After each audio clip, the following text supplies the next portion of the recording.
Action and adventure TV shows channel from Comedy MX spotlights Tarzan, Rin Tin Tin, Zorro, complete Saturday matinee serials Captain Zero, Annie Oakley, The Big Picture, Korea and Vietnam Wars, and more.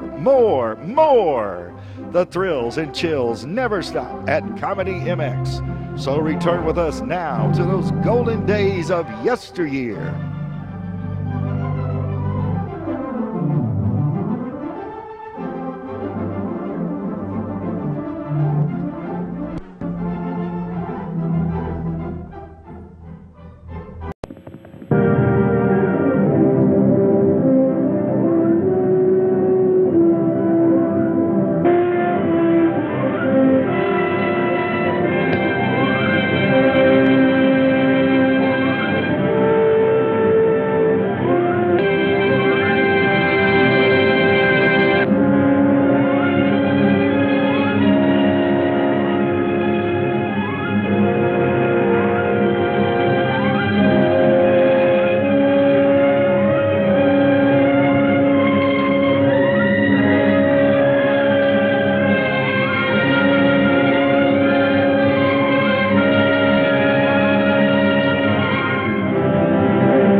Of the prehistoric world before the first historian sat down to write the story of his people is vague. It's founded on the research of archaeologists. Their studies of people and dwellings which existed in those times. Existed not only in rocky wastelands, but in the warmer climates, in lush prehistoric jungles. Not so very long ago, an explorer in a wild tropic jungle found evidence which told this story. Nobody knows when these events took place.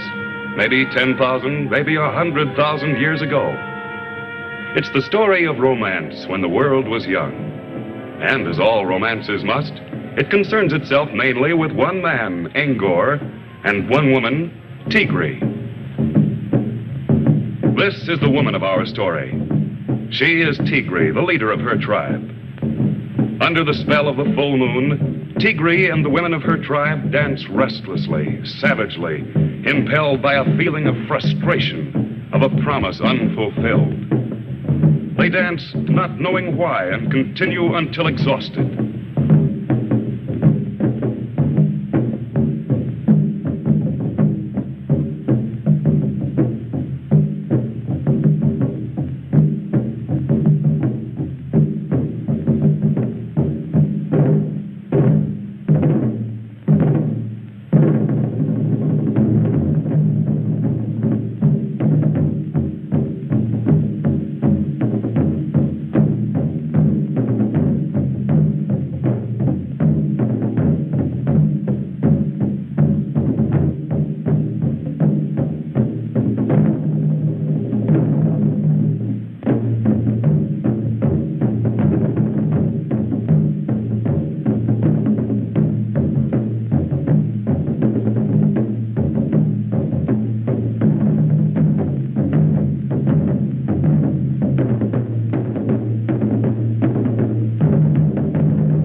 Pro. The wise one tells them to be calm, This is Loti. This is Arva.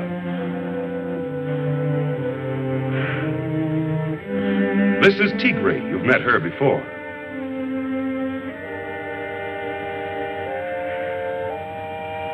This is Tule.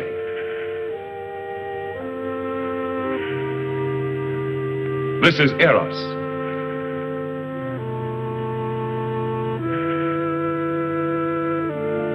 This is Nika. This is the wise one. Old as the moon and wise as the sun.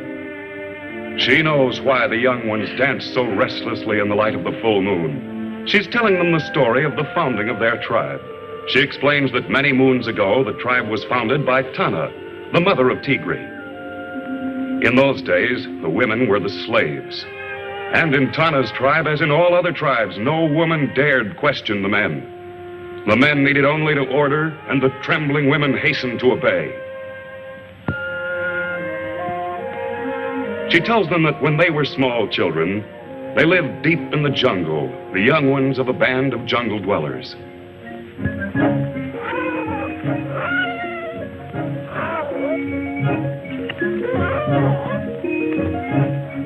This is Tigri's mother, Tana. She and the others have stopped for a momentary rest, tired from carrying the carcass of a dead animal.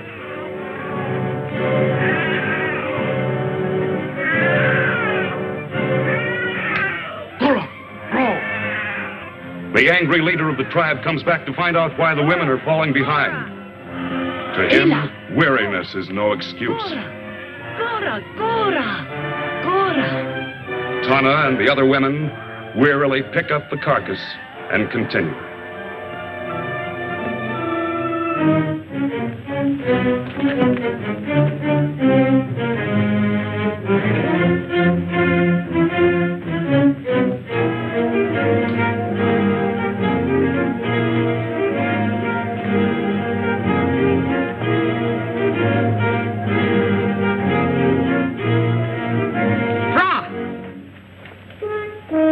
By now, the women are completely exhausted and must pause again for rest.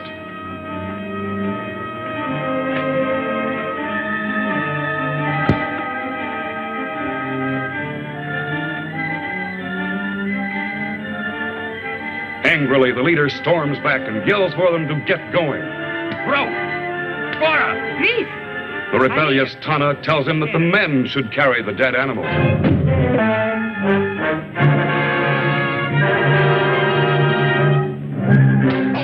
Knocked to the ground, the infuriated, desperate Tana throws a rock at the leader, felling him. Tana immediately realizes that they must flee with the children, or the men of the tribe will take revenge on them. The women quickly gather the children and rush off into the jungle.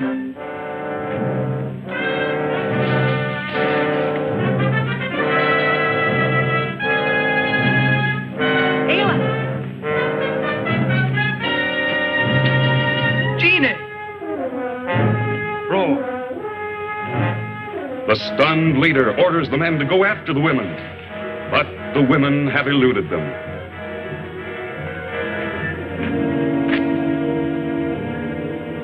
The wise old woman tells them how, as time passed, the tribe prospered under Tana's able leadership, and the little girls learned how to fend for themselves. They all learned the skills of hunting and fishing for their food.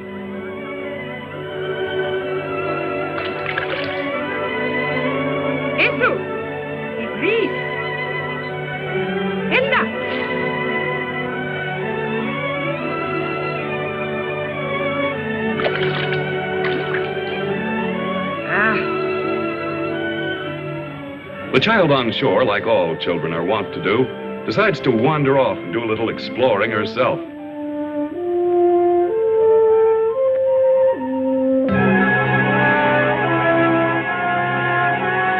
The entire tribe is unaware that they have been sighted by the terrible Guadi. This 9-foot-tall monster has roamed the jungle for years, bringing death and destruction to whatever he touches.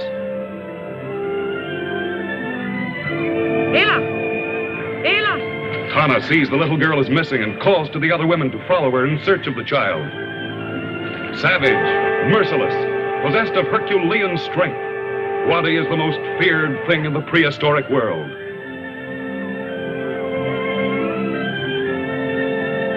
The little girl explains to the wise one as best she can that she has seen the terrible giant.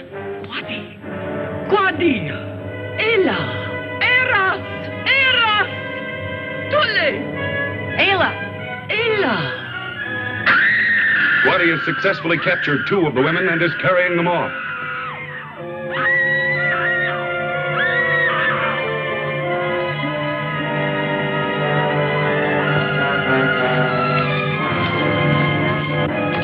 Tana was the only one to get away, but has been mortally hurt and dies with Guadi's name on her lips. Guadi! Guadi!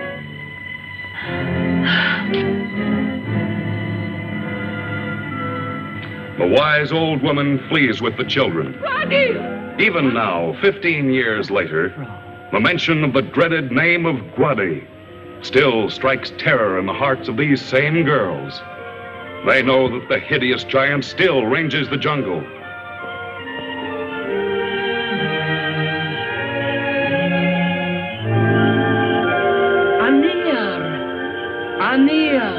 The wise one tells them that they must forget their hatred of Anir, their word for men. The moon is full. By the time of the advent of the next full moon, they must find and capture themselves husbands if the tribe is to survive.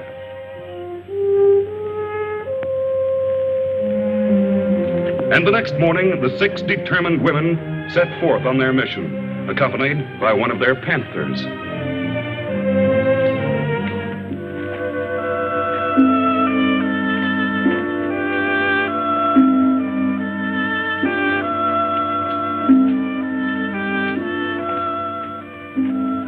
This is the man of our story.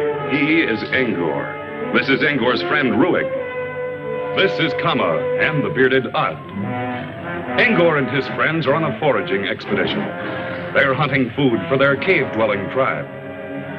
They've cornered a savage tiger and are pitting their skill with stone-headed war clubs against this vicious monster of the jungle.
The panther, smelling the blood of a dead tiger, excitedly breaks away from the girls.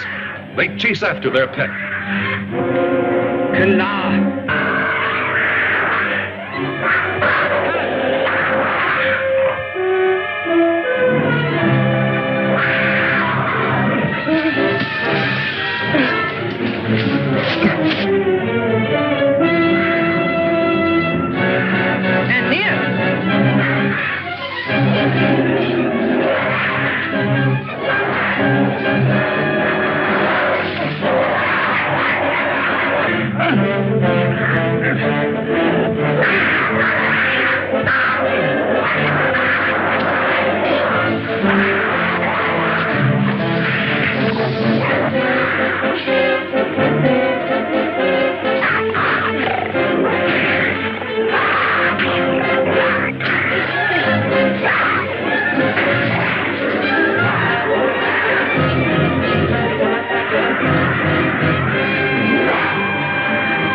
A gun and near.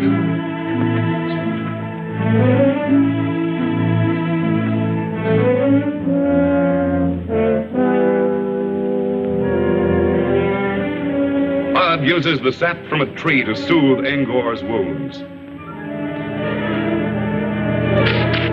Suddenly, Odd falls unconscious. Angor and his tribesmen are amazed to see that they've been attacked by members of the weaker sex. Back on!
The women order the men to pick up the dead panther and carry him back to their camp.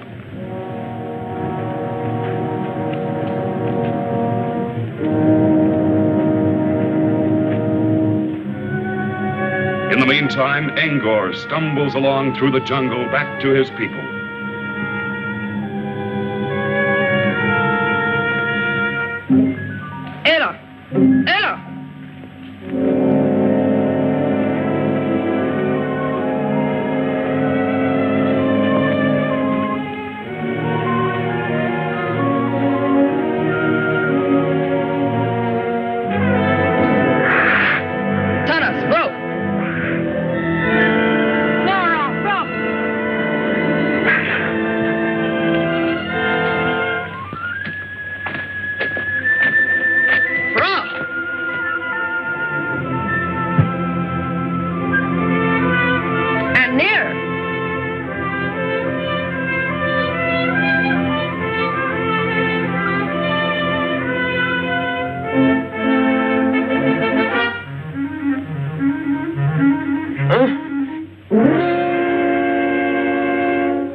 type of women are these Ruig wonders who attack men and live in trees? Nika gazes at her captive, entranced by her first close look at a male.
This cave is the home of Angor's tribe, and these are his people. They are mountain people, cave dwellers.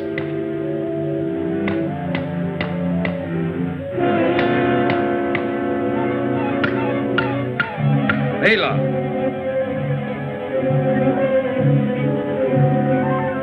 Their leader looks skyward at a soaring vulture, knowing that where the vulture settles, they will find a wounded or dead animal.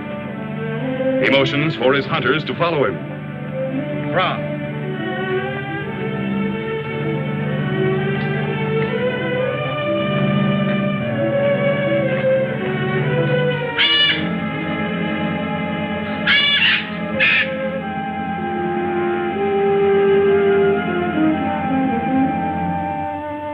Ela. Angor.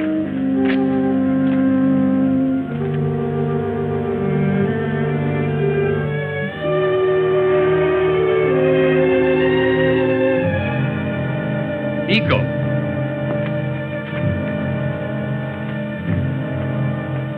The men find the wounded and exhausted Angor and carry him back to the cave.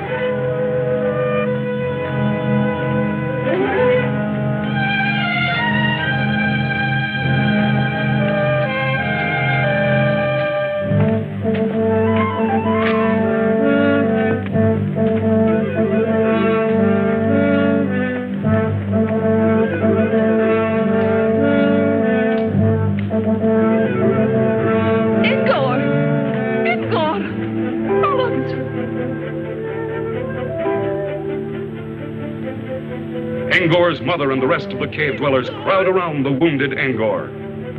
His mother motions them to carry Angor into the cave where she can tend.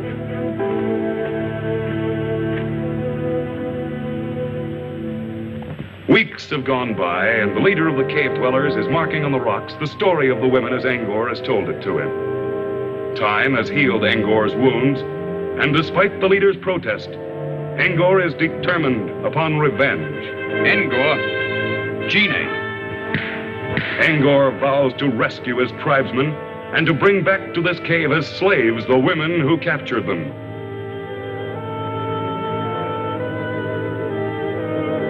Angor. Angor. Ela.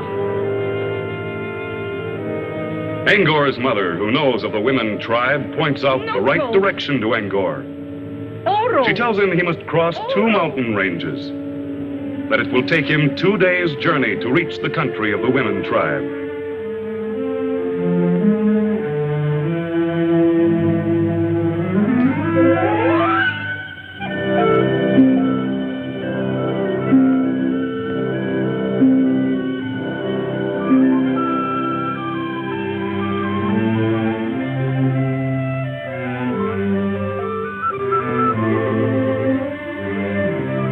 Every sense alive for the sound or sight of danger, Angor makes his way through the jungle toward the camp of the women.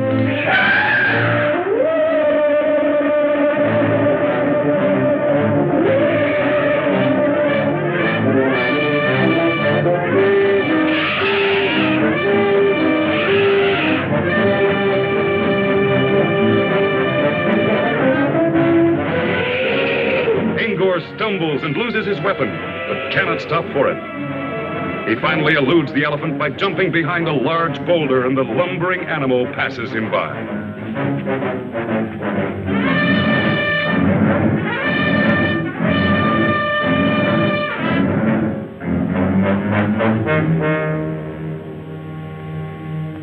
Having lost his only weapon, Angor must make a new club, his only protection against the many dangers lurking in the jungle.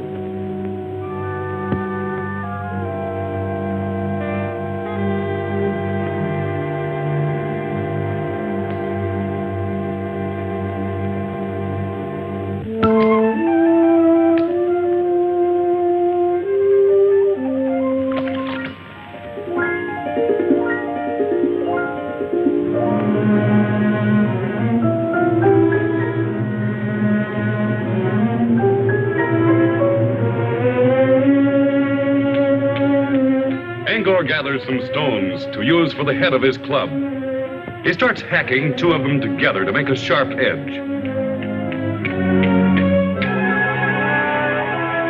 A spark ignites the dry leaves on the ground, and Angor is taken aback by the strange, unknown phenomenon, fire.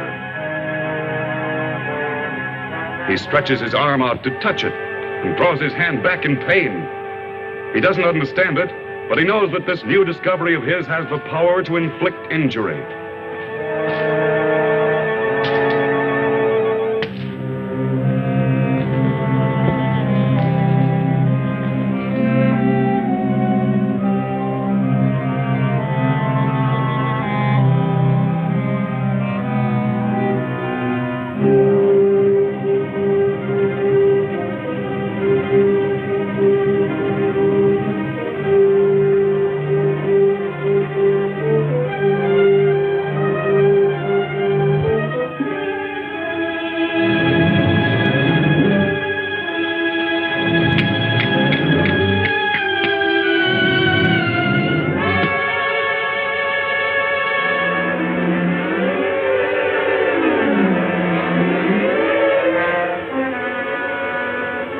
He is fascinated by the wonder of the first torch. Pier, he calls it pier, his word for fire.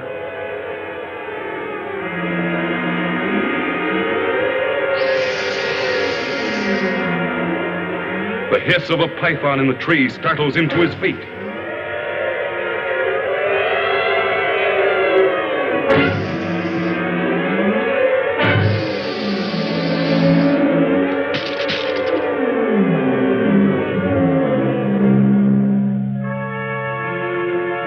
He jabs the torch into the water after the snake. To his surprise, he finds the fire has disappeared. He jabs the torch back again, trying to regain the fire, but it's gone.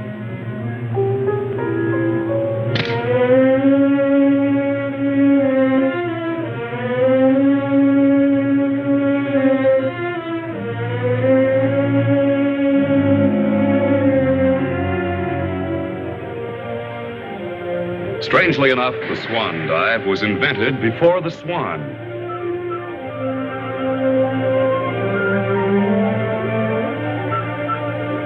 Tigri's jungle women have developed great skill in swimming, and it's one of their favorite recreations.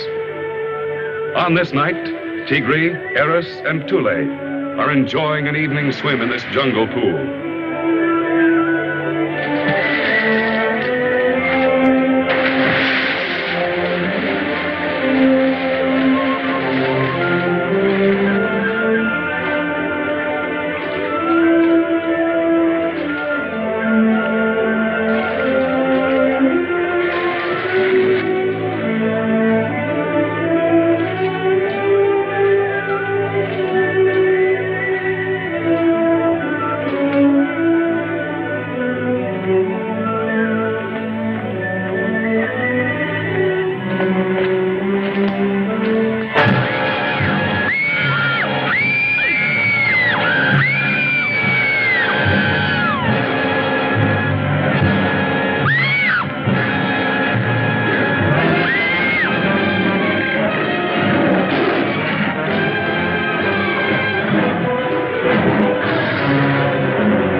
Over rocky bed streams, Angor continues on his way. He is now approaching the outskirts of the jungle territory.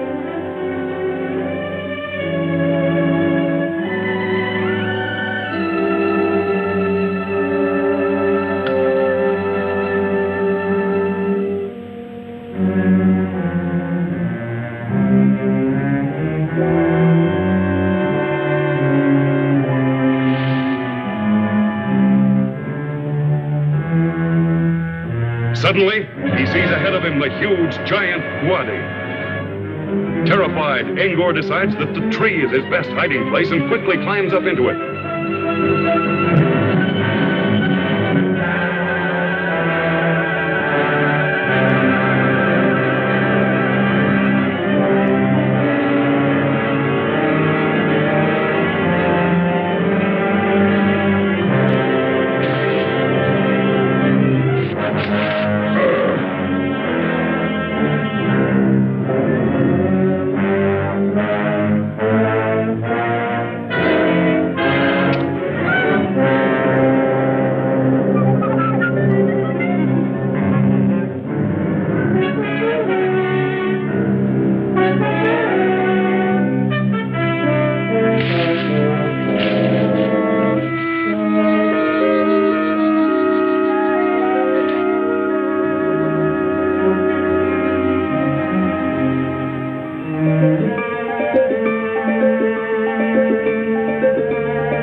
Women were women in those days, too. A handsome male captive makes his appearance, and suddenly there's trouble. Angor! Angor! Rui!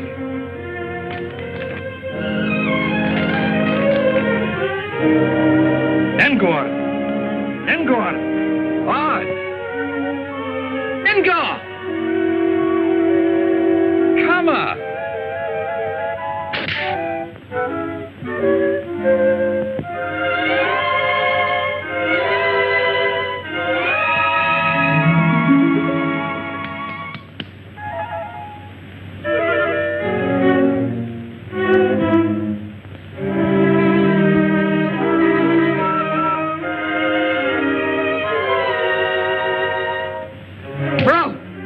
Tigri is not sure yet why she objects, but she wants no interference until she decides whether or not she herself wants him as her husband.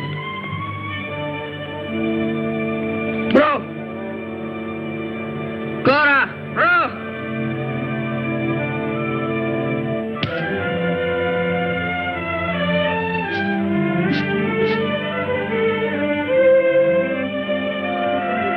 Angor is tempted to strike back at his captor, but the ever-watchful, snarling panther is a warning for him to be careful. He decides that caution is better than tangling now with this strange band of women.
That night, with the rest of the camp asleep, Angor decides that this is his chance for escape. Quietly, he starts to climb down the vine. Now, this is easy, Angor thinks. But he's not reckoned with the ever-alert panther, who evidently has just been waiting for him.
Tigri orders the women to feed their men.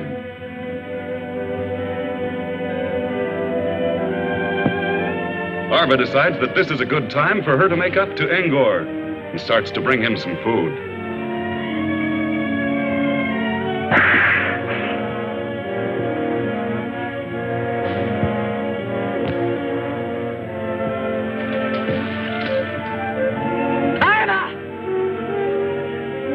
Sudden rage floods Tigri as she sees this. Arva! She angrily informs Arva that she has decided that Angor is to be her husband. Arva! Anir! But Arva violently disagrees. Tigri Anir! And so the fight is on.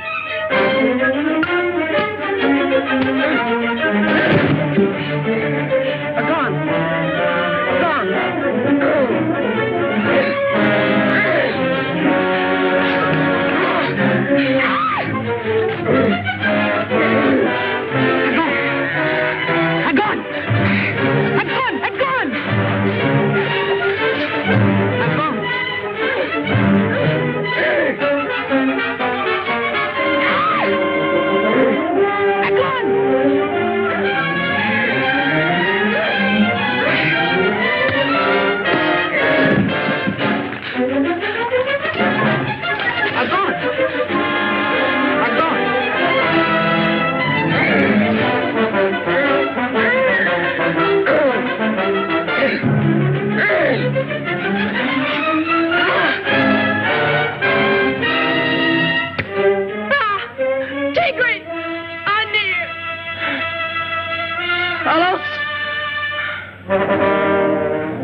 Angor labors over a huge rock, which Tigri has ordered him to move.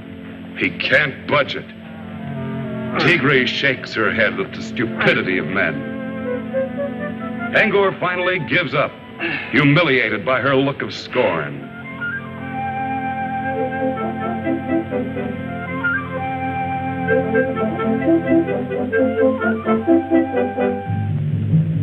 Gine, Elko, Lethal. He asks her if she is so wise and superior, why doesn't she see if she can move the rock?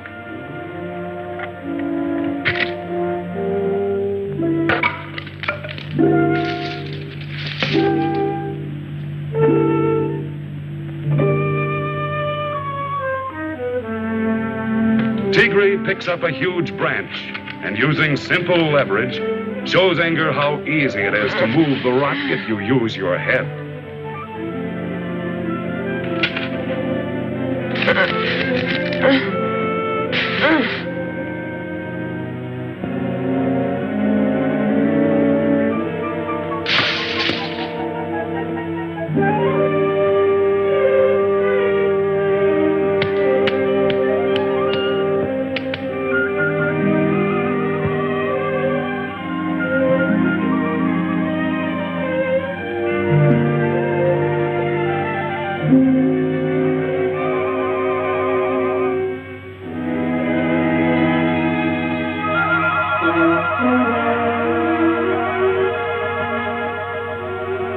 Angor. Tigri. Angor. Tigri? Angor.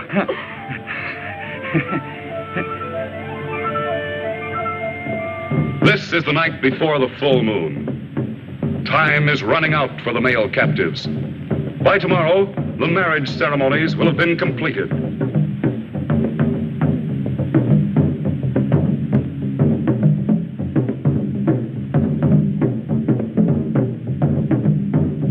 The wise one drums, and the women dance as Angor and the men look on with mixed emotions.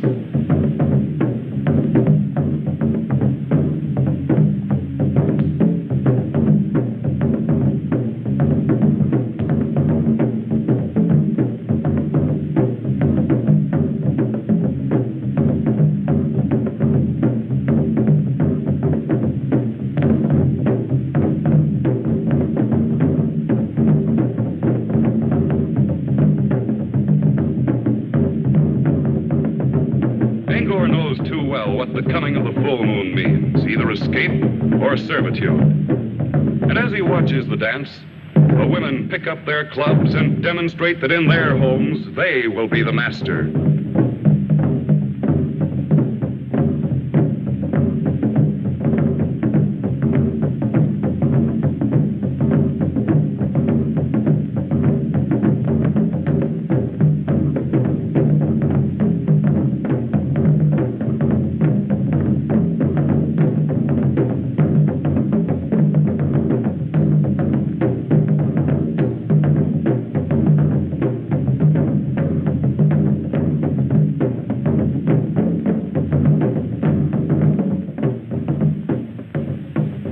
Surrounded by the watching women and the ever-guarding panther, the men sit idly while Ruig, who seems to have a fetish for being clean-shaven, is scraping his cheek with a sharp-edged stone.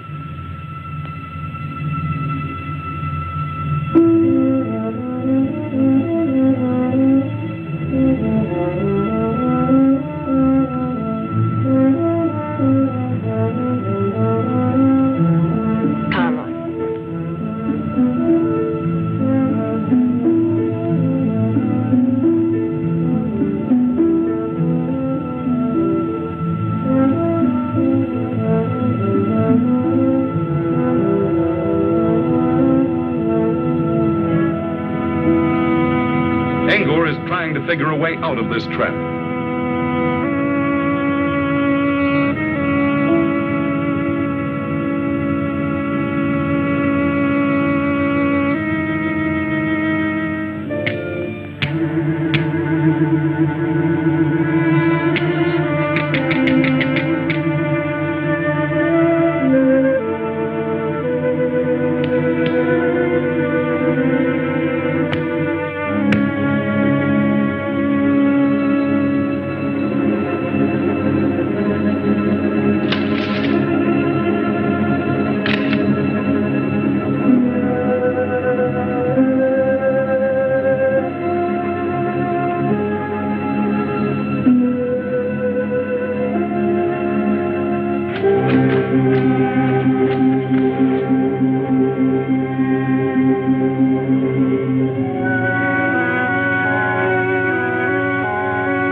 Suddenly, a tremendous black shadow sweeps over the camp.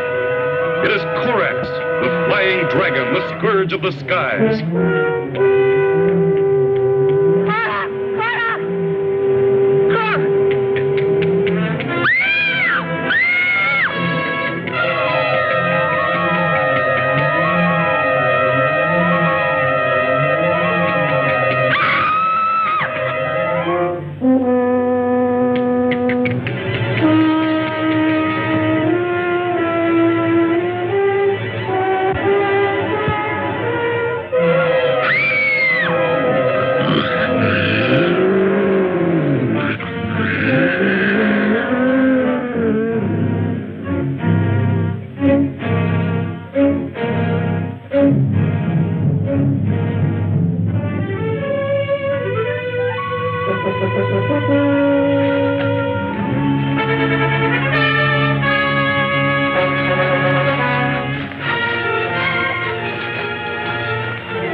And so the tables are turned.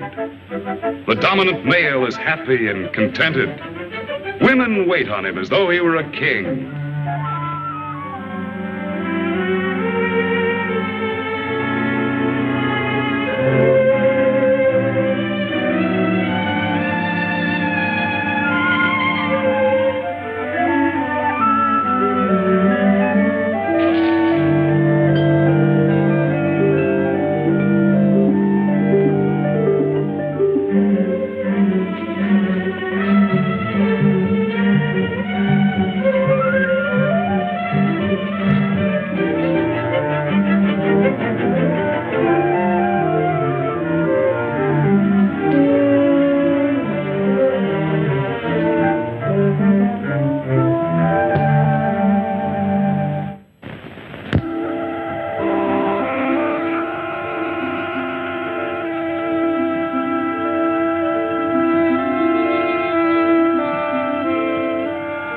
Tigri.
Tigri, at Angor's command, is out gathering fruit.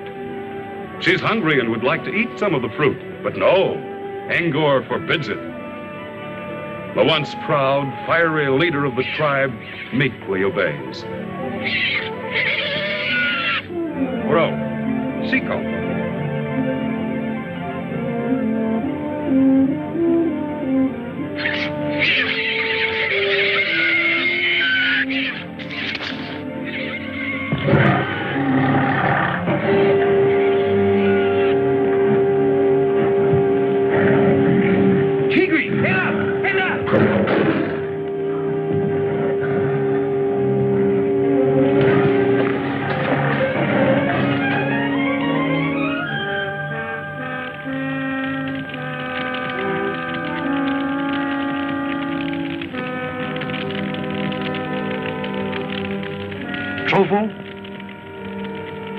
He offers a piece of raw meat to Angor, who's intrigued by the scent of the meat in the fire.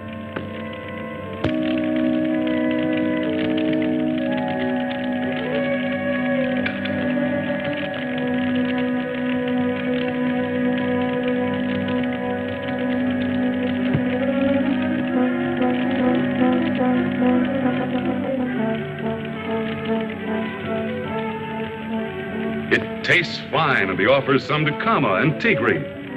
At first, they refuse.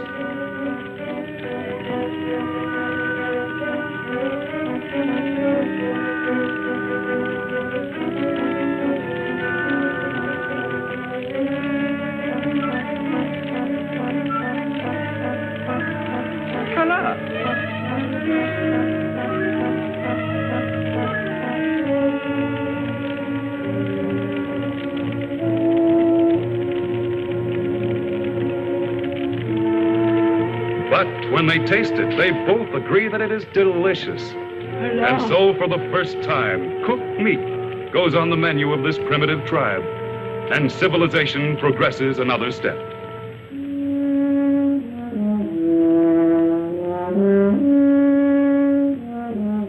Angor's thoughts are of his home and his people.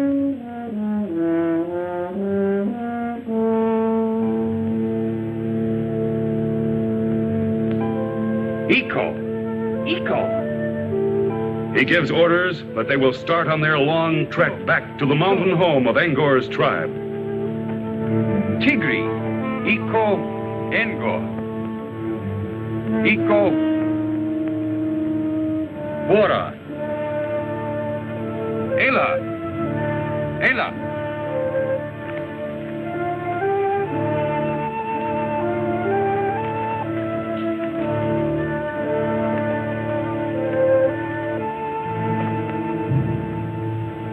Angor leads them through the jungle, ever alert for the lurking dangers which abound there.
Angor spots a natural cave off in the clearing and orders the group to rush toward it.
Then Guadi decides to use his tremendous strength to topple over the huge rock, covering the top of the cave, so that it will crush the men and women inside.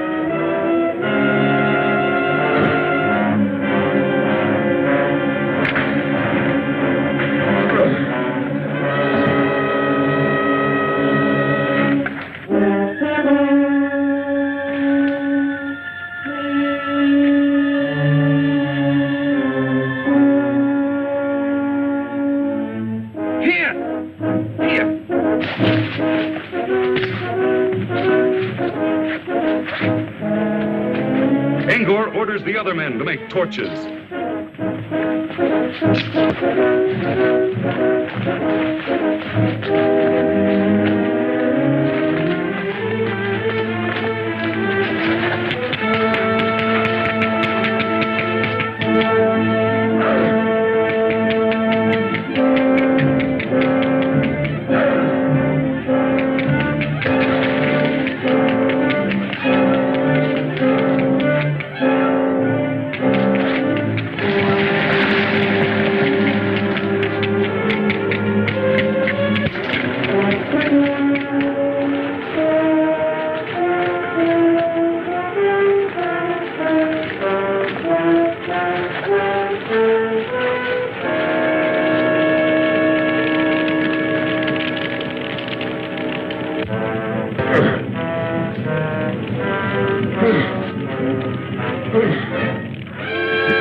As the giant stumbles away, howling with pain, Angor orders the other men to encircle the area with fires, so they can forge a burning circle of death for Guadi.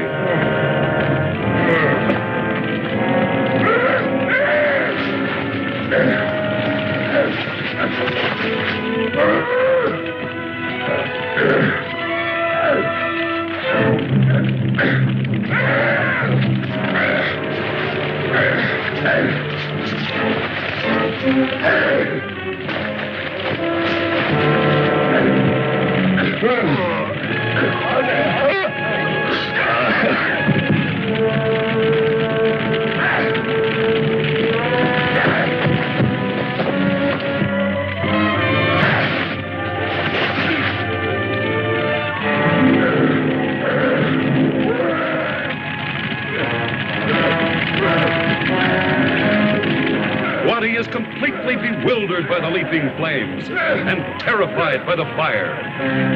He screams in fear.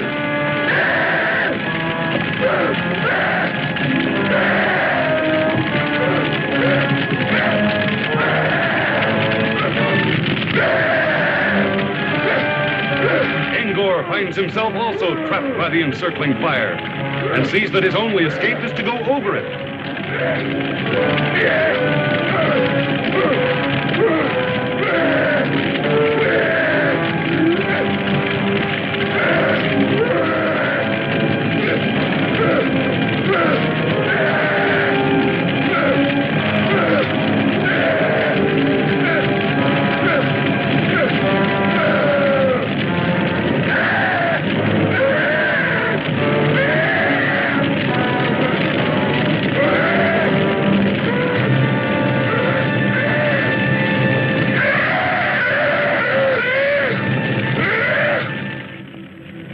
Tigri looks with admiration at Angor.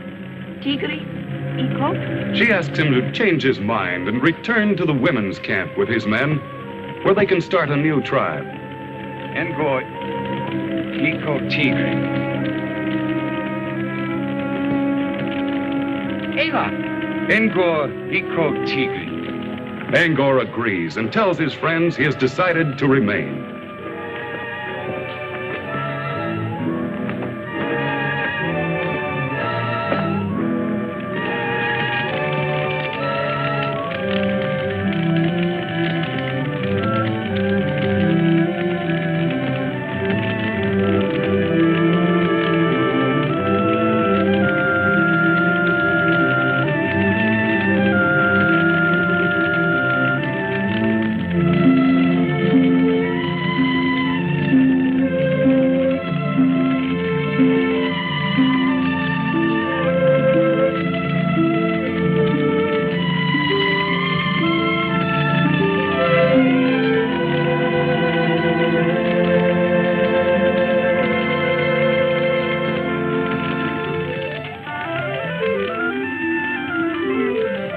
The wise old woman is happy as she sees the pairing off of the couples. She knows now there will be peace between the tribes and that the tribe will increase.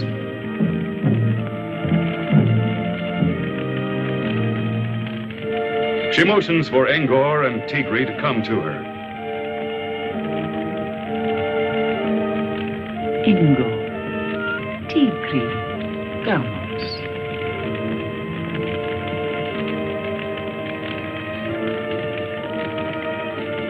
She is going to perform the only kind of marriage ceremony she knows.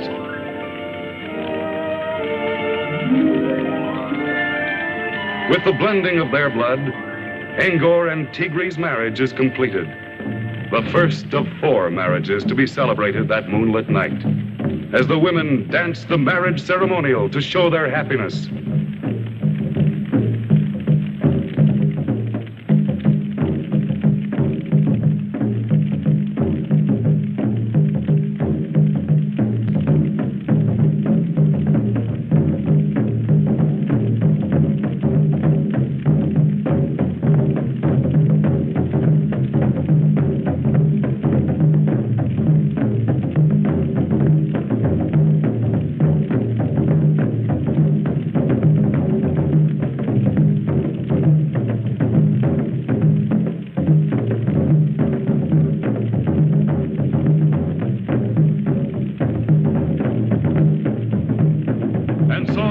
Distant days, even as today, the eternal battle for supremacy between woman and man was solved not through the clout and the club, but through romance.